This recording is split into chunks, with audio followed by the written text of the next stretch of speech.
இந்த ஹேண்ட்ஸில் நீங்கள் போட போகிறீங்க. இந்த எல்போலேருந்து 4 இன்ச்சு கேப்பில் இந்த இடம் வரையும் 4 இன்ச் கேப்பில் இந்த இடம் வரையுமே நீங்கள் வந்து ஸ்டார்ட் அப் டிசைன் கொடுக்கலாம். ஓகேயா? இந்த இடம் வரையும். இல்லை நான் ஸ்டார்ட் அப் டிசைன் 3 ஃபிங்கரில் பண்ணுறனாலும் பண்ணலாம், 2 ஃபிங்கர்லனாலும் பண்ணலாம்.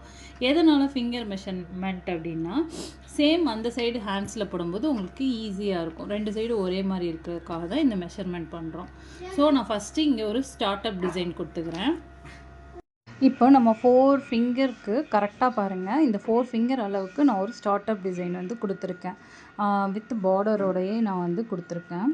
இதுக்கப்புறமேட்டு 3 ஃபிங்கர் வந்து அதில் வந்து நம்ம ஒரு ஃபில்லிங் டிசைன்ஸ் வந்து நம்ம பண்ண போகிறோம்.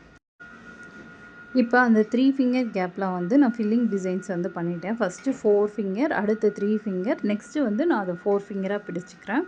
அந்த நெக்ஸ்ட்டு 4 ஃபிங்கர் கேப்பில் என்ன பண்ண போகிறோம் அப்படின்னு பார்த்தீங்கன்னா, ஒரு நெகட்டிவ் டிசைன் கூட கொடுத்துக்கலாம். நெகட்டிவ் டிசைனாக ஒன்றும் கிடையாது, நம்ம பிளாக் அண்ட் ஒயிட் ஃபோட்டோஸ் எப்படி இருக்கும் அந்த மாதிரியான ஒரு டிசைன்.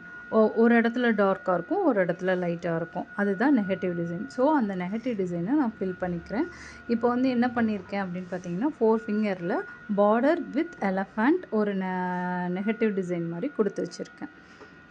நெக்ஸ்ட்டு வந்து ஒரு 2 ஃபிங்கர் கேப்புக்கு ஒரு பார்டர் டிசைனோ இல்லைன்னா உங்களுக்கு கிரிட்டோ எதுனாலும் நீங்கள் பண்ணிக்கலாம். இப்போ நான் கிரிட் வச்சு ஃபில் பண்ணியிருக்கேன். நெக்ஸ்ட்டு பாம் டிசைனை ஃபில் பண்ணி இந்த ஃபுல் ஹேண்டையும் நான் ஃபில் பண்ணிட்டேன். இப்போது உங்களுக்கு மெஷர்மெண்ட் புரியும்னு நினைக்கிறேன். இந்த மாதிரி மெஷர் பண்ணிங்கன்னா சைட் பை சைடு அந்த ஹேண்ட்ஸ்லேயும் உங்களுக்கு கரெக்டாக இருக்கும். தேங்க்யூ.